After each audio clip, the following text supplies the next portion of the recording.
So a few video clips here from Devils Dyke down in Sussex, just north of Brighton. Clips from the 28th of August 2023 and 30th of August 2023. So weather on both days was pretty similar. RASP looking pretty good, so some quite decent thermal activity for potential cross-country, with the wind picking up round about lunchtime on both days. So my intention when I go to any site, normally turn up quite early to get the feel for the site, also guarantees decent parking spot and to see who else is around, have a bit of a social with some of the other pilots, especially the guys who are thinking about going cross country, see what their intentions are and where they're looking to get to, what sort of distance, etc., and then take it from there. So the first clips here are from the 28th of August, making my way west along the ridge from Devils Dyke towards Truleigh Hill, around about a couple of kilometres or so to get to Truleigh, and then first time actually I've made it all the way there, so it was quite nice to get high, get a couple of decent thermals to get me up above most of the other people who were flying there, so I could comfortably make it to Truleigh before heading back.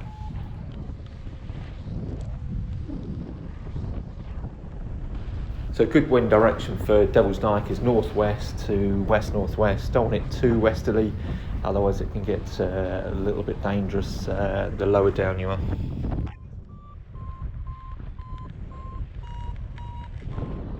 Yeah, the other good thing about heading west along the ridge, it got us away from the general melee of other pilots looking to launch, and saw the area just around the Devils Dyke pub area, so got us well clear of there. Tends to be a lot of pilots around that area, so it's nice to get clear of there, get up to a decent altitude so you can kind of see what's going on down there, and generally a safer way of flying at Devils Dyke.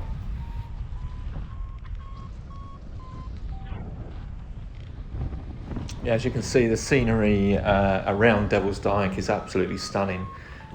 Sits on the South Downs, pretty much on the South Downs Way, just north of Brighton, and then to the north of Devils Dyke you've got Poynings, a small village, another little village called Fulking, which is just to the northwest, and then another very small village, Sussex, just to the northeast of Devils Dyke.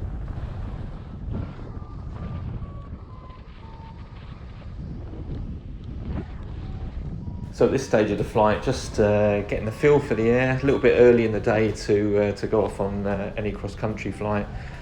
So just keeping an eye on who else is around us, where the other potential XC pilots are, seeing what they're up to, trying to stay relatively close to them if I can see them, so if they do make a move going over the back, I can be in a position to go with them.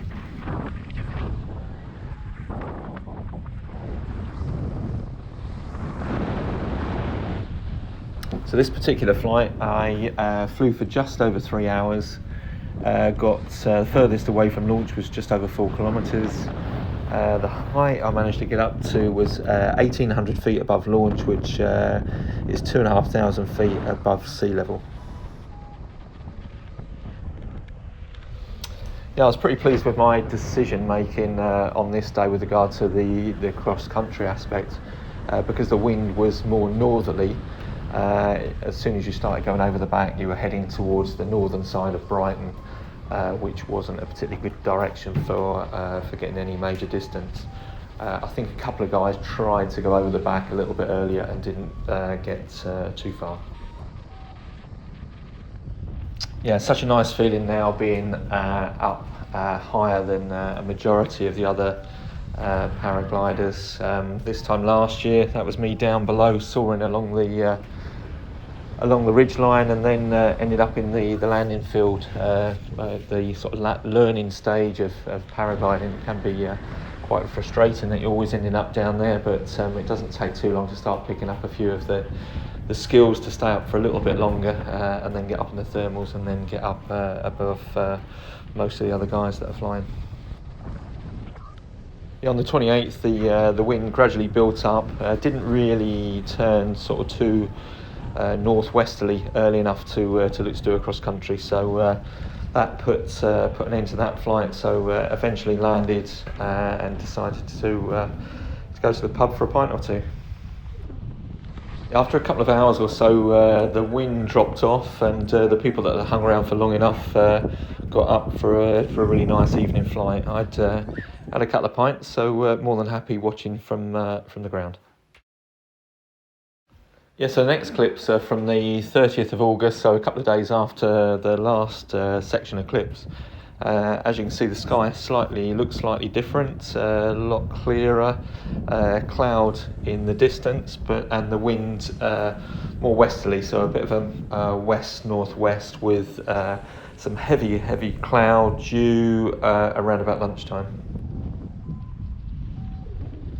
Yeah, as normal, the site was pretty busy, so in preparation for that, got to the site nice and early. Got a decent parking spot, got all my kit set up, and then got airborne quite early on, getting a nice feel for the air and seeing who else was around to share it with. Yeah, as the wind had more west in it on this occasion, getting along to Truleigh on the Truleigh run wasn't really possible because it would have been wind against. So the sort of tactics here were hanging around out the front, trying to get up as high as possible, pushing out, looking for thermals out the front, looking for any birds that were going up, and trying to see if we could thermal up with them and get some decent height. Also seeing who else was around us, looking out for the other potential cross-country pilots and seeing where they were looking to get lift from and trying to stay in their vicinity, ready for that opportunity. Yeah, conditions for cross-country on this day were pretty good, with the winds pushing in the right direction, so it would take us down east, north of the coast, down towards Hastings, that direction, if we could get some decent altitude. Yeah, quite a good number of decent pilots on the hill on this occasion, as well as having the right conditions. There were definitely people there that were potentially going to be going cross country. Greg Hamilton was there, who I'd followed out a couple of times and caught the same thermal as him. Carlo was there, as well as some of our good local pilots. So as you can see, the sky was building up nicely. The cloud was building up in the distance. So I guess it was one of those mornings where it was all about trying to get your timing right, trying to get in the right position on the hill or in the air, just as those thermals were coming in that potentially could get us away on a decent cross-country flight.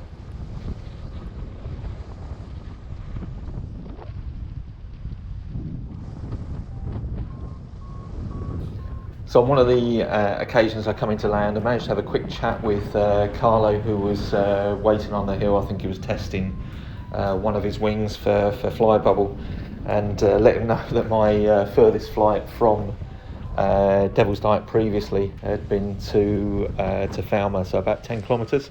So the intention today was to try and beat that if possible.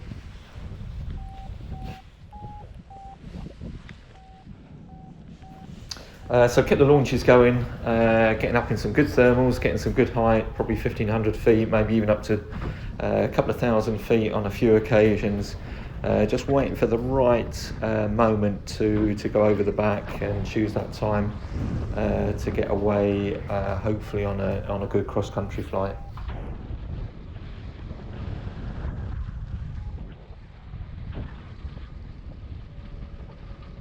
Yeah, all the time the cloud was gradually building up, and the wind speed was due to build up as well. So we knew that we had a relatively small window to get away, and it was just a matter of timing it right on this day. Yeah, I'd also got another little bit of pressure on me to go cross country this day, as my wife had dropped me off in the morning at Devils Dyke and the car was at Lewes, so I had no transport away from the site. So flying from the site was option one.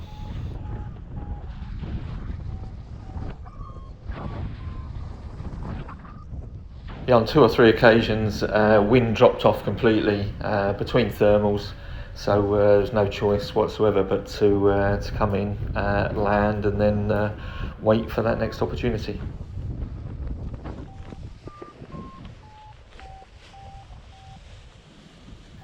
So after 3 or 4 flights looking for the right sort of thermals and right conditions to start coming through, launched together with a few other decent pilots, got up relatively high with them, and then went over the back together with James Chancellor, and we were around about half a kilometre or so behind Carlo, who we could see in the distance.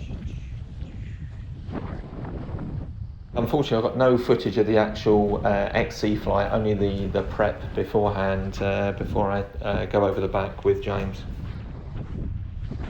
Yeah, it was fantastic flying with James, who I was in radio contact with during the flight, so could kind of pick his brains on the way, sort of follow his lines, get up into the same thermals as him, so an absolute privilege flying together with him. So after going over the back at Devils Dyke, we got into a pretty good thermal there, which took us up to about 2,500 feet or so. With that got us all the way to Falmer, to the University of Sussex there, where we picked up a little bit more lift just over the top of there, near to the Amex, the Brighton football ground. Yeah, we always had a good marker in the distance, because we could see Carlo around about half a kilometre or so in front of us, so we could see where the lift was from quite a distance away. So the lift eventually petered out just after Hailsham, just to the east of Hailsham. So I carried on drifting east, trying to get as much distance as possible, eventually landing on a cricket pitch in Bexhill. It worked out to be my best flight from a Sussex southern site, just over 50k, and the longest flight in the UK on that day.